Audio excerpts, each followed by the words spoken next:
할렐루야. 귀한 찬양 하나님께 영광 받으신 줄로 믿습니다. 우리 주님을 사랑하시면 아멘 하시겠습니다. 주님을 뜨겁게 사랑하시면 뜨겁게 아멘 하시겠습니다. 예수님 안에서 날마다 좋은 일이 납니다. 기적이 일어납니다. 왜냐하면 하나님은 기적입니다. 이 땅의 삶을 살아가는 백성들을 홀로 두지 아니하시고 안고 가시는 하나님, 오늘도 저와 여러분 삶 가운데 날마다 시간마다 분초마다 또 좋은 일이 날 것을 기대하시기를 주님의 이름으로 축원합니다. 자, 여기서 한번 축복하세요. 예수님 안에서 당신에게 좋은 일을 합니다. 당신은 잘 되고 있습니다. 잘 될 수밖에 없습니다. 예수님의 이름으로 잘 될지어다. 오늘도 기적은 일어납니다. 치료 역사 나타납니다. 응답의 역사 나타납니다. 할렐루야. 여러분 주보에 보시면 어떤 한 성도님께서 또 치유받은 간증을 이렇게 기록해 놓았습니다. 말씀을 듣고 믿음으로 손을 얹고 하나님 앞에 구하면 하나님은 지금도 치료하시고 역사하시고 운행하시는 줄로 믿습니다. 할 수만 있으면 우리 안산교회 성도들 모두가 모든 병에서 노연함을 얻고 문제에서 해결함을 얻고 여러분의 간증이 하나님께 영광을 돌리고 다른 성도들에게는 믿음의 큰 통로가 되시기를 주님의 이름으로 축복합니다. 한번 따라하실까요? 인생의 광야에서 인도하시는 하나님, 이런 제목으로 말씀의 은혜를 나누길 원합니다. 지난주 설교 시간에 제가 모형이라는 단어를 설명을 드렸습니다. 기억하시나요? 모형. 제가 비행기 한 대를 보여드렸고 그것은 모형 비행기였다. 모형이란 뭐냐? 실물과 똑같이 본떠서 만든 것. 그러나 사이즈는 작죠. 크기는 작아서 비록 작은 것이지만 이 작은 것을 통해서 큰 것을 미루어 볼 수 있을 때 쓰는 것을 모형이라고 말합니다. 그런데 성경 속에서도요, 모형이 얼마나 중요하냐면 구약 성경과 신약 성경을 서로 연결할 때 모형을 알아야 돼요. 모형을 모르면 구약의 이야기와 신약의 이야기가 어떻게 연결되는지 알 길이 없습니다. 예를 들면 구약 성경에 노아의 방주가 나옵니다. 노아의 방주가 왜 나올까? 이게 왜 필요할까? 이것은 신약 시대에 어떤 것을 모형하고 있습니다. 자, 구약 시대 노아의 방주는 신약 시대에 무엇을 모형할까요? 역시 대답은 안 나오죠. 왜냐하면 모형은 가르쳐 주지 아니하면 알 수가 없기 때문에 그렇습니다. 구약 시대 노아의 방주는 하나님의 진노와 심판이 있을 때에 그 방주를 준비하고 방주 안에 들어가는 사람만 살아남았습니다. 구원을 상징하죠. 마찬가지로 이 시대 속에서 세상에 물들지 아니하고 하나님의 심판의 때에 주님이 다시 오실 때에 방주 안에 있는 자만 살아남습니다. 구원을 받습니다. 그 구원의 방주가 바로 예수 그리스도를 상징하는 것입니다. 그리고 예수 그리스도의 몸이 되시는 교회가 오늘날 신약 시대의 교회는 노아 시대의 방주와 같습니다. 그래서 지나가다 보면 간혹 방주교회 써붙인 거 보셨나요? 방주교회. 그래서 방주가 교회의 모형이다, 이런 의미로 방주교회라고 이름을 붙인 데가 있습니다. 이런 것처럼 구약 성경 속에 벌어지는 것들의 그 모형을 찾아서 신약에 연결하게 되면 아하, 하나님의 계획과 뜻과 섭리가 눈치가 채지게 되죠. 지난 시간에 제가 이스라엘 백성들의 역사는 오늘날 신약시대 크리스찬들의 신앙의 여정과 같다라고 말씀을 드렸습니다. 예를 들어 이스라엘 백성이 애굽에서 살았습니다. 애굽은 세상을 모형하는 것입니다. 아무리 잘 먹고 잘 살아도 애굽은 노예 생활이었습니다. 그러니까 하나님이 없으며 늘 마귀의 종로를 타고 사는 것이 세상이란 말입니다. 자, 그 세상에서 구원을 받으려면 출애굽을 해야 되죠. 그래서 출애굽은 무엇의 모형이다? 구원받는 것의 모형입니다. 출애굽을 할 때에 양을 잡았습니다. 피를 흘렸습니다. 문설주에 발랐습니다. 그 피를 볼 때에 죽음의 사자가 넘어갔습니다. 그것을 유월절이라고 말하죠. 그 어린 양은 누구의 모형입니까? 예수 그리스도의 모형입니다. 예수님을 신약시대에는 어린 양이라고 불렀습니다. 요한복음 1장 21절 기억하시나요? 세례 요한이 예수님을 보시고 보라, 세상 죄를 지고 가는 하나님의 어린 양이로다고 말했습니다. 그러니까 이게 이야기는 뭐냐면 이 출애굽의 어린 양은 그 백성을 구원하는 예수 그리스도의 모형이고, 그 어린 양의 흘린 피는 무엇의 모형일까요? 예수의 십자가에 흘린 보혈의 모형입니다.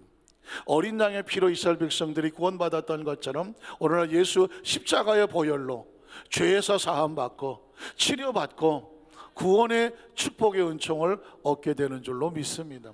그러니까 구약 성경이 벌어지는 사건을 이런 모형적으로 신약에 적용하다 보면 왜 구약이 필요한지, 말씀을 읽다가 보면 우리의 신앙생활에 지혜를 얻게 되는 것입니다.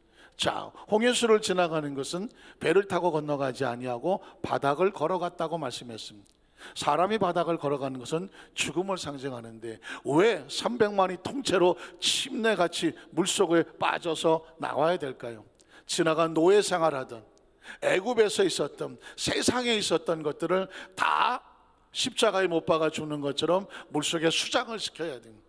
예수 믿기 전에 있었던 세상적인 가치관, 세상적인 습관, 잘못된 것들을 깨끗이 물속에 수장을 하고 다시 새로운 생명을이라는 것을 침례받는다고 말하죠. 그래서 홍해수는 오늘날 신약시대의 침례를 모형하는 것입니다.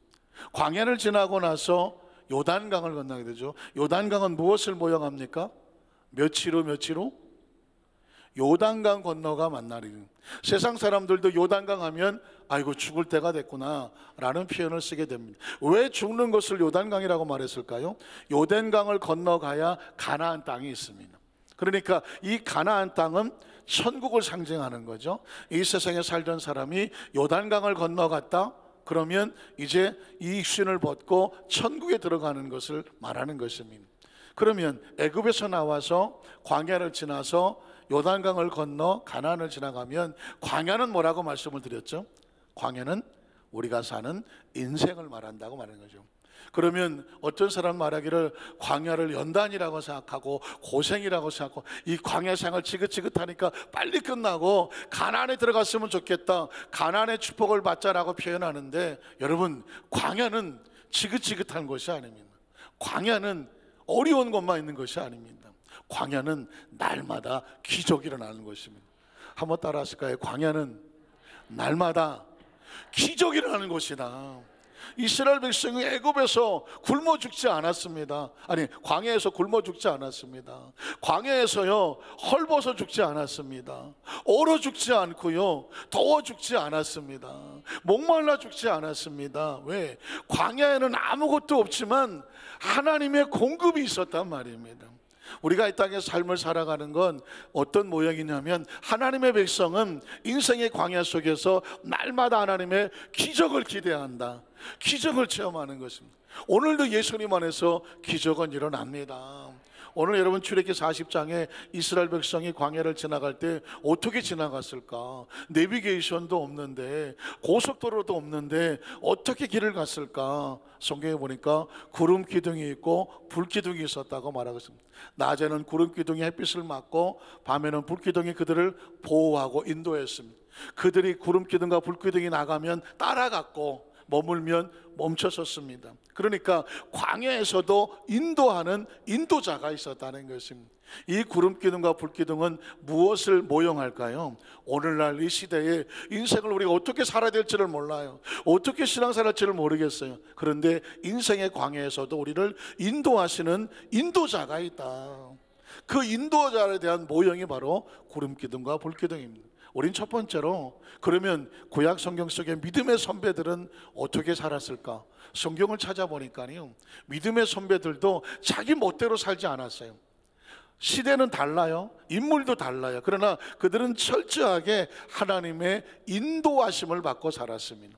그것이 믿음의 선배들이 우리에게 보여주고 있는 신앙의 교훈입니다. 창세기 7장 1절 5절에 보면 아까 말씀드렸던 노아의 방주가 나오는데, 그 노아는 자기 멋대로 한 게 없습니다. 그의 삶을 철저하게 명령하고 지시하시는 하나님의 모습을 발견합니다. 야훼께서 노아에게 이르시되, 노아 혼자 어느 날 시간이 남아서 또 특별히 할 일도 없는데 산에 가서 나무나 깎아갖고 방주 만들까? 이렇게 만든 것이 아닙니다. 그 모든 것들은 하나하나 하나님의 지시가 있었습니다. 야훼께서 노아에게 이르시되 이제 방주가 다 되었어요. 그러니까 너와 내 온 집은 방주로 들어가라.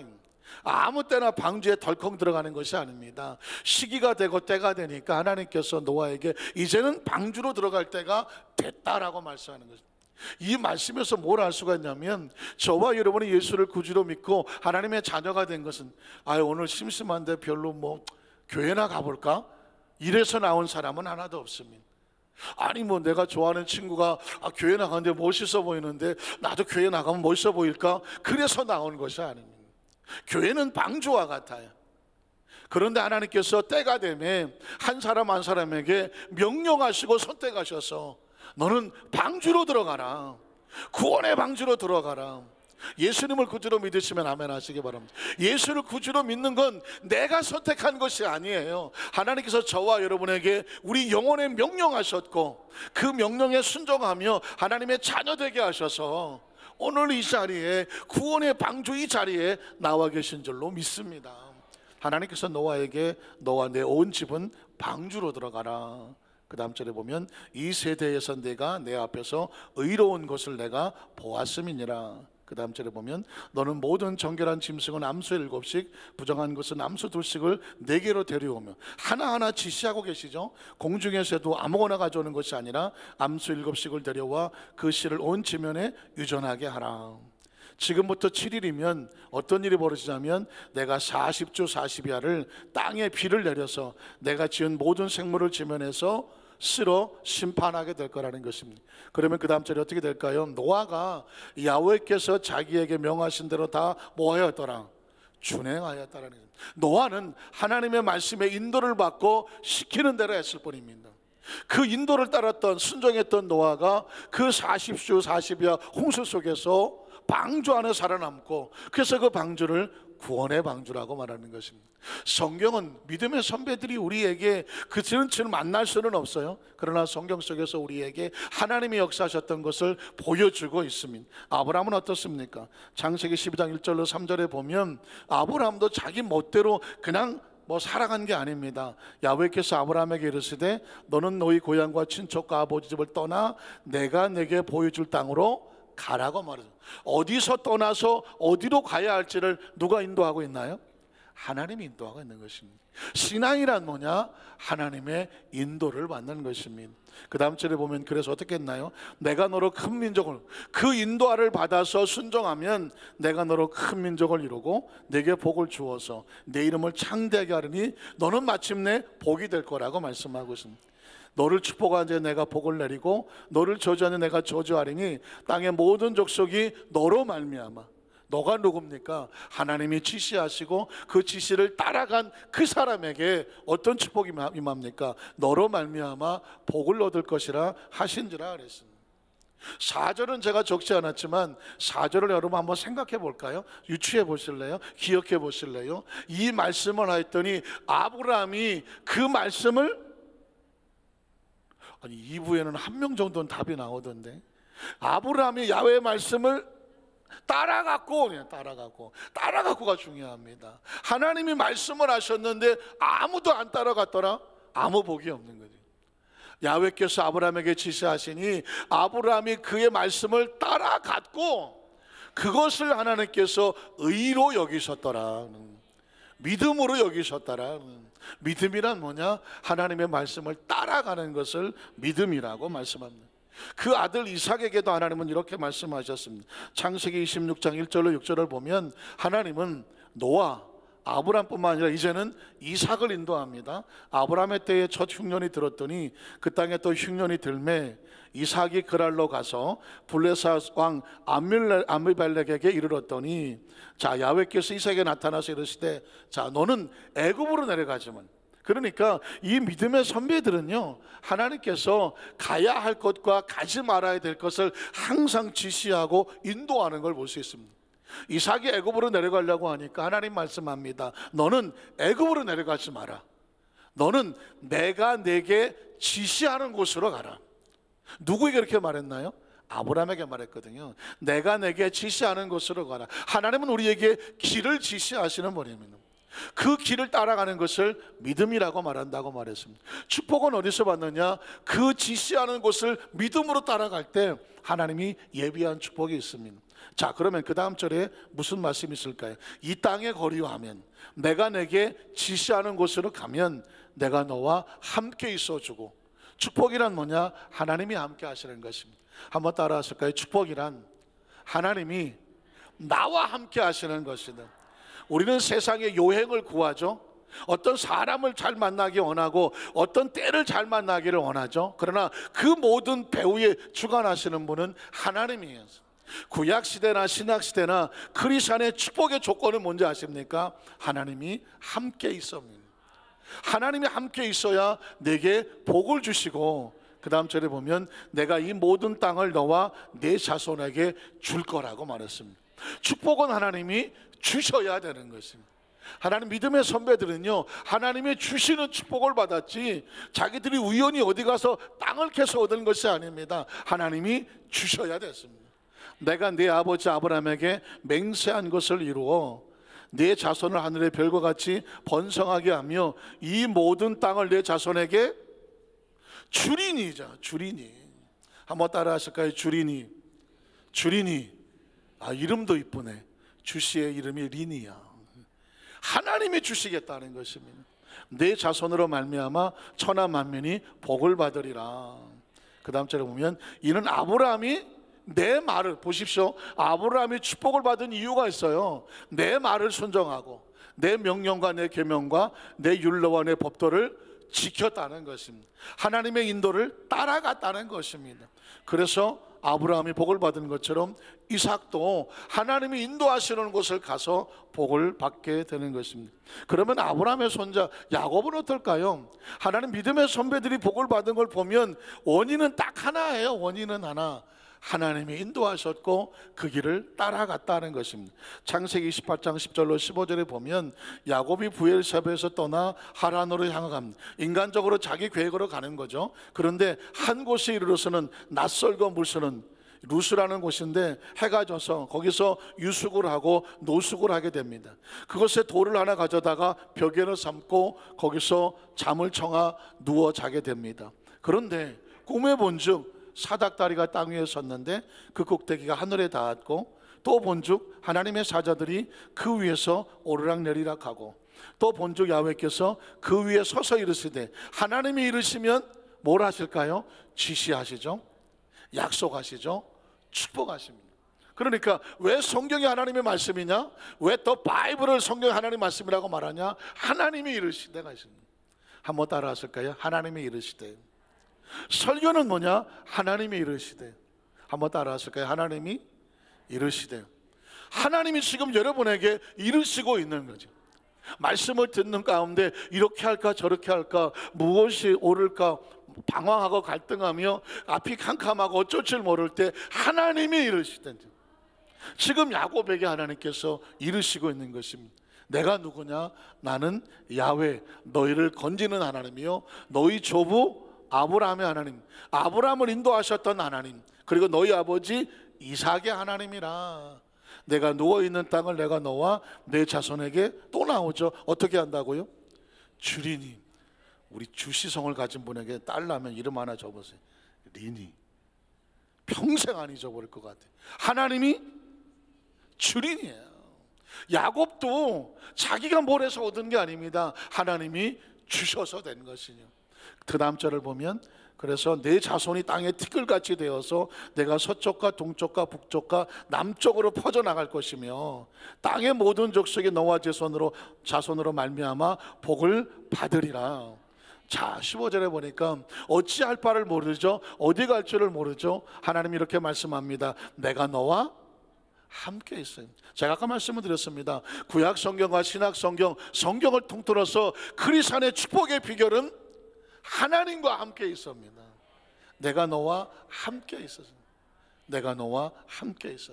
네가 어디로 가든지 너를 지키며 너를 이끌어 인도하여 이 땅으로 다시 돌아오게 할 거라는 것입니다. 그러니까 성경 속에 하나님의 축복의 비결을 보면 하나님과의 관계의 성공이 축복의 비결입니다. 요셉이라고 하는 사람도 많은 시련과 어려움을 겪었고, 겉으로 볼 때는 아유 저렇게 재수 없는 사람도 없어, 저렇게 운 없는 사람도 없어. 태어나자마자 자기 엄마가 자기 동생을 낳다가 난산해서 죽고, 어린 나이에 부모 엄마 없이 자랐고, 배다른 형제들 10명의 형들 속에서, 그리고 계모도 아니고 뭐 다른 엄마죠 뭐, 그런 속에서 살았으니 요셉의 가정사역, 어렸을 때 마음의 상처, 사춘기, 그의 청년 시절, 이루 말할 수 없는 피투성이었을 것입니다. 남들이 볼 때 어떻게 저런 사람이 다 있지, 아유 참 팔자도 기구하네, 그럴지 몰라요. 그러나 그것이 운명을 바꿔놓지를 못했습니다. 왜냐하면 이 요셉에게는 놀라운 비결이 있었는데 하나님의 함께 하심이 있었습니다. 성경을 보십시오. 창세기 39장 1절로 5절을 보면, 39장 1절로 5절이요, 요셉이 이끌려, 요셉은 자기 의사도 아니야, 애굽으로 내려가며 바로의 신하 치위대장 애굽 사람 보디발이 요셉을 그리로 데려간 이스마엘 사람 손에서 요셉을 샀어. 짐승처럼 팔렸어요.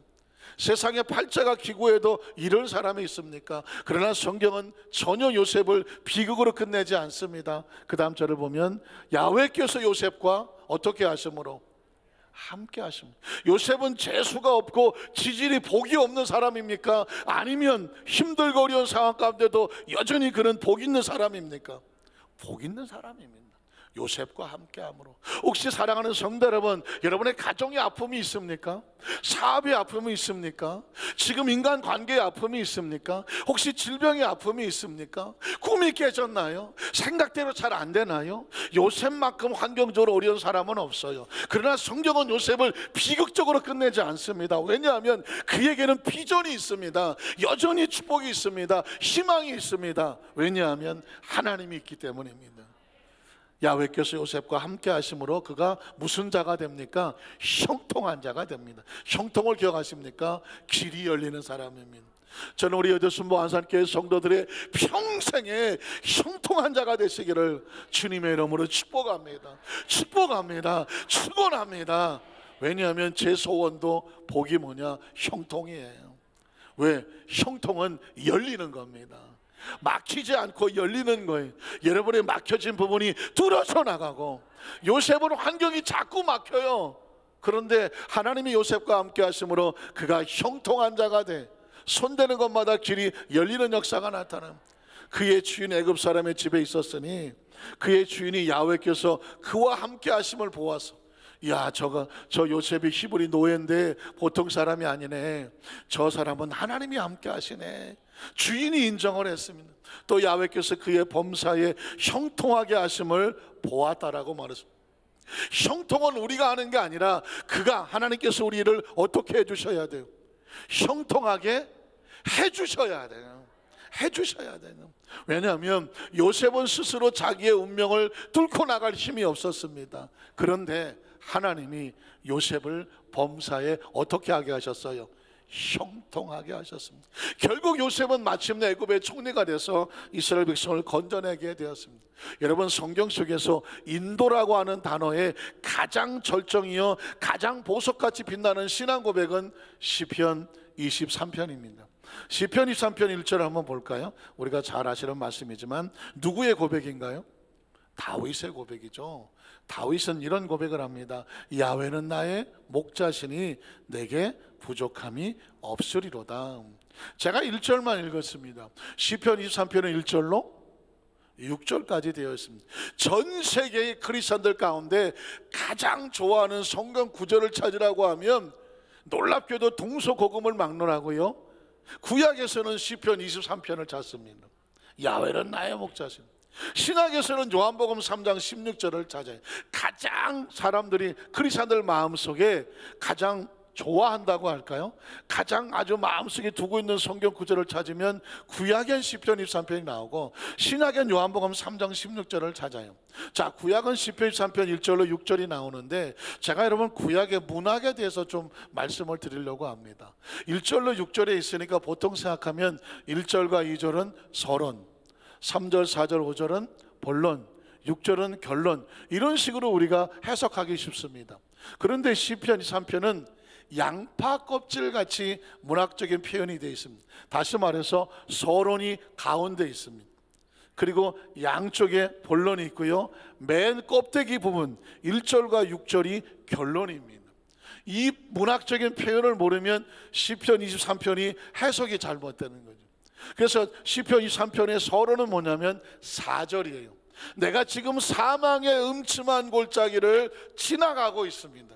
이렇게 시작하는 것입니다. 저와 여러분의 인생의 삶을 살아가면서 사망의 음침한 골짜기를 안 지나본 사람이 없어.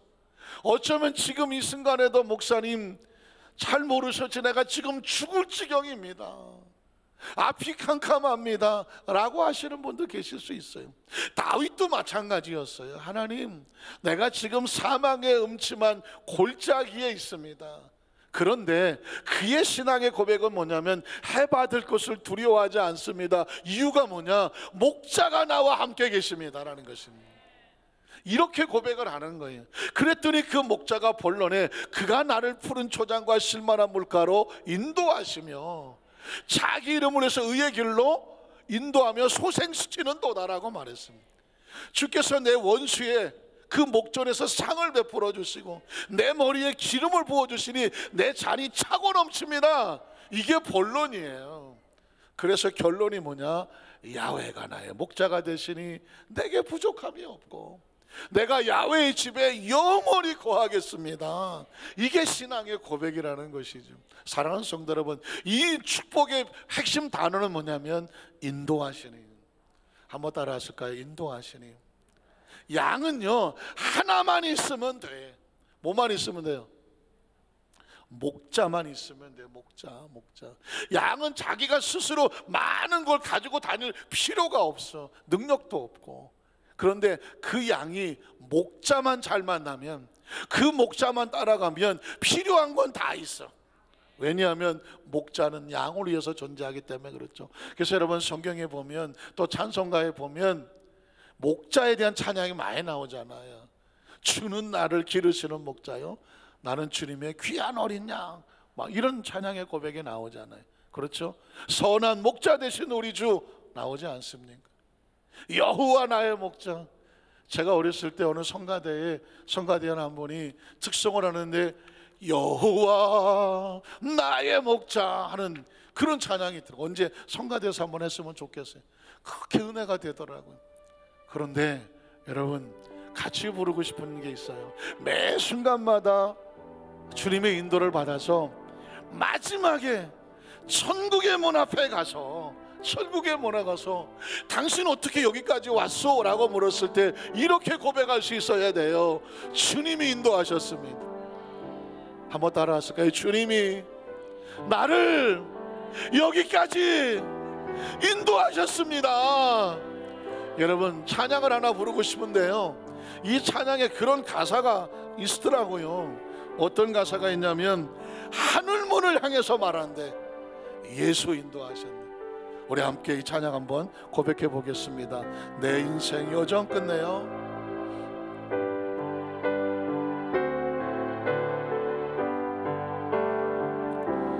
내 인생 여정 끝내요. 강 건너 언덕 이를 때 하늘 문 향해 말하리 예수 인도하셨네. 매일 발걸음마다 예수 인도하셨네. 나의 무거운 짐을 모두 벗고 하는 말 예수 인도하셨네. 이 가시 받긴 이것이 받길 인생은 어록이면서 갈 때에 시험과 환난 많으나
찬송하리라.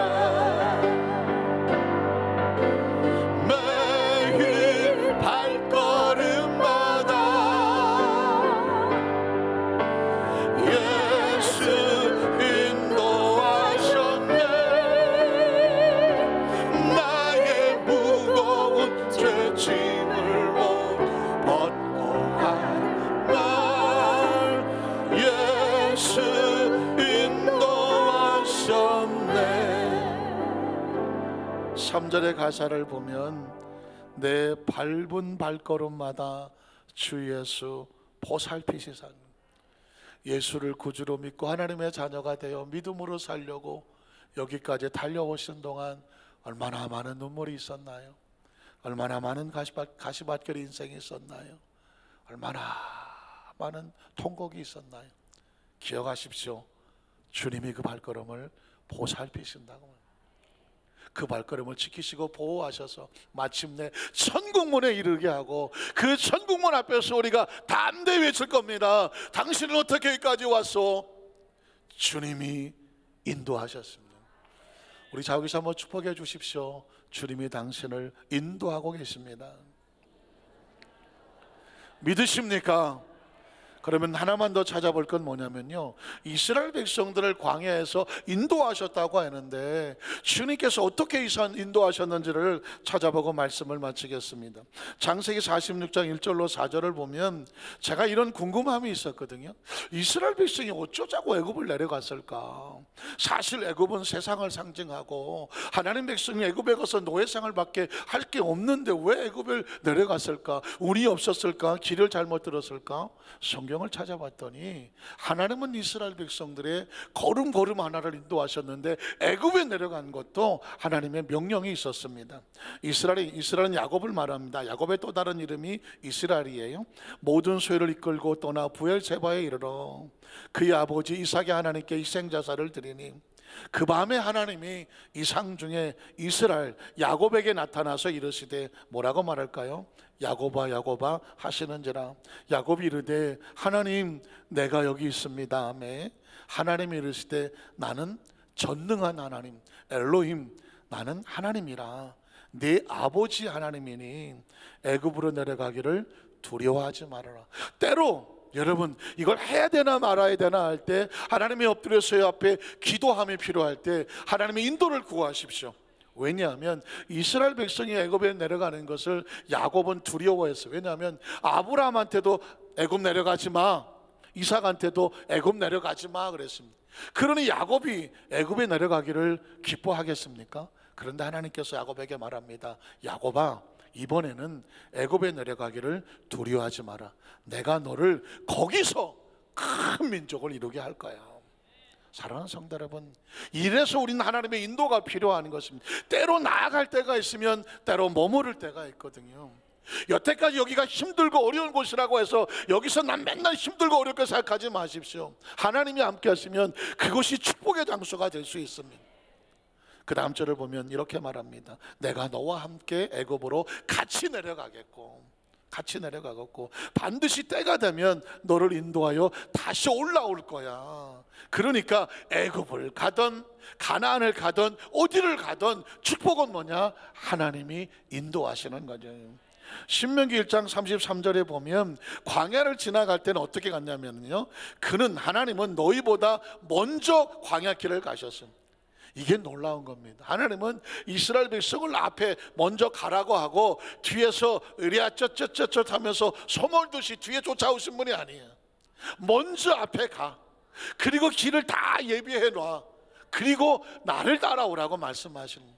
그리고 장막 칠 곳을 먼저 찾으셨고 밤에는 불기둥으로 인도하셨고 낮에는 구름으로 너희 갈 길을 지시하시는 분입니다.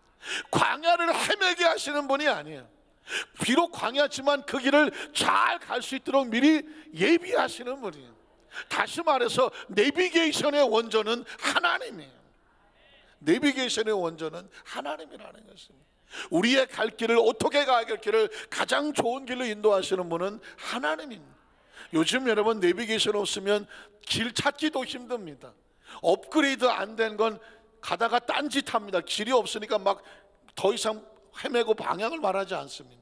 이젠 내비게이션에 익숙해졌기 때문에 내비게이션 없이는 어디 갈 엄두도 나지를 않아요. 사랑하는 성도 여러분, 신앙 없이 살아가는 사람은 내비게이션 없이 길 모르는 길을 정처 없이 떠나는 것과 같아요. 하나님은 우리 인생의 내비게이션과 같아요. 왜냐하면 먼저 앞서 가시죠. 그 길을 이끌어 가시죠. 이스라엘 백성이 홍해수를 만났을 때 홍해수가 그들의 절망이 아니었습니다. 혹시 크리스찬이요, 내가 예수 믿는데 하나님 믿는데 왜 나한테 이런 어려운 문제가 만나지? 절망하지 마십시오. 하나님은 문제를 만나면 거기서 하나님의 또 다른 모습을 만나게 하시는 것입니다. 홍해수를 만났더니 길을 예비하신 하나님을 만나죠. 마라의 쓴물을 만났더니 치료자 하나님을 만나게 하죠. 광야를 지나갔더니 구름기둥과 불기둥을 만나죠. 인생을 살아가면서 왜 우리가 문제를 만날까요? 이 문제를 통해서 우리에게 깨닫게 하시는 하나님의 모습이 있습니다. 여러분 지금 어떤 문제 때문에 가슴 아파하시나요? 두려워하시나요? 고민이 많으신가요? 여러분 기억하십시오. 하나님은 이렇게 말씀합니다. 그 배후에 하나님께서 새로운 모습을 우리에게 보여주기를 원하셔. 질병을 만났다면 치료자 하나님, 앞이 막혔다면 인도자 하나님, 광야라면 함께 더불어 공급하시는 하나님, 이게 하나님이에요. 아무 문제가 없다면 하나님을 경험하지를 못해요. 광야는 문제 속에서 하나님을 경험하는 것입니다. 너무 힘들고 어려워서 죽을 지경이라고요? 이 하나님을 기억하십시오. 신명기 1장 28절을 보면 이렇게 말씀하십니다. 신명기 1장 28절로 31절에 보면 제가 늘 마음속에 품고 기도하는 성경 구절인데요, 우리가 어디로 가랴? 10명의 정탐꾼들이 이스라엘 백성들에게 가나안 땅이 절망의 땅이라고 말하니까 그들은 절망에 빠져서 우리 형제들을 10명이 우리를 낙심하게 하여 말하기를 그 백성은 우리보다 장대하며 그 성읍들은 크고 성곽은 하늘에 닿았으며 우리가 또 거기서 안악자손을 보았노라 하는도다 하기로, 그때 하나님께서 모세를 통하여 말씀하시기를 내가 너에게 말하기를 그들을 무서워하지 말아라, 두려워하지 말아라. 너희보다 먼저 가시는 너희 하나님. 밑줄 안 치시겠어요? 거기다가 별표 안 하시겠어요? 너희보다 먼저 가시는 너희 하나님, 홀로 두지 아니하시는 하나님, 혼자 광야에서 헤매게 하시는 그런 하나님이 아니야. 인생길이 험하고 힘들어 보여도 성경에 발견 하나님 뭐냐면 우리 앞길을 먼저 가고 계셔. 먼저 길을 놓고 계신다는 거예요. 야훼께서 애굽에서 너희를 위하여 너희 목전에서 모든 일을 행하신 것 같이 이제도 너희를 위해서 싸우실 것이며 광야에서도 너희가 당하였거니와, 광야에서 무슨 일이 있었는데요? 사람이 자기 아들을 안는 것 같이 너희 하나님 야훼께서 너희가 걸어온 길에서 너희를 안고 여기까지 왔다는 것입니다. 아까 내 인생 여정 끝내요 그 찬송을 부를 때 눈물을 흘리시는 성도님들이 계시더라고요. 많이 힘들고 어려우신 것 같으죠. 기억하십시오. 우리가 숨조차 쉬지 못하고 정말 힘들고 어려운 상황이 있을 때는 하나님은 자기 백성을 어떻게 하고 가신다? 안고 가십니다. 하나님이 안고 가셔. 하나님이 안고 가신다. 기억하세요. 사랑하는 우리 한산교회 성도 여러분, 정말 힘들고 어려울 때는 하나님이 끌어안고 가신다는 걸 꼭 기억하셔서 절대로 절망하고 낙심하고 좌절하면 안 돼요. 우리가 힘들면 힘들수록 하나님은 더 가까이 우리를 품고 계시는 분입니다. 그래서 여러분 출애굽기 40장 34절로 38절에 보면 구름이 회막에 덮이고 야훼의 영광이 성막에 충만하매 모세가 회막에 들어갈 수 없었으는 이는 구름이 회막에 덮이고 야훼의 영광이 성막 안에 충만하게 있었다. 그 다음 절에 보면 구름이 성막 위에 떠오를 때는 이스라엘 자손이 그 모든 행진하는 길로 앞으로 따라 인도를 받아 갔고, 구름이 떠오르지 않을 때는 떠오른 날까지 머무르지 않고 나아가지 않고 서울에 있었으며, 낮에는 야훼의 구름이 성막 위에 있고 밤에는 불이 그 구름 가운데 있음을 잘 들어보십시오. 이스라엘의 온 족속이 그 모든 행진하는 길에서 그들의 눈으로 보았더라. 우리 안산교회 성도들 힘들고 어려운 가운데서도 하나님이 지금도 나와 함께 하시더라. 영안이 열려져서 여러분과 저의 눈에 보이게 되시기를 주님의 이름으로 축원합니다. 말씀을 정리합니다. 이스라엘 백성의 광야를 지난 여정은요 크리스찬들의 삶의 여정과 같으며 그런 예수 그리스도의 모형이에요. 그분이 우리를 건져주시고 죄에서 용서하시며 의인 만들어주고, 병든 자를 치료해 주시며, 가난한 자에게 공급을 해주시며, 천국을 예비하시는 것처럼 인생의 광야길에서 우리는 결코 외롭지 않습니다. 버려지지 않았습니다. 왜냐하면 그분은 여전히 우리와 함께 하시고, 믿으십니까? 인도하시고 공급하시고 치료하시고 우리를 천국으로 인도하신 분이 바로 주님이십니다. 주님의 이 선한 목자 되심을 날마다 기억하시고 오늘 또 멋지게 승리한 우리 여러분들 되시기를 주님의 이름으로 축원합니다.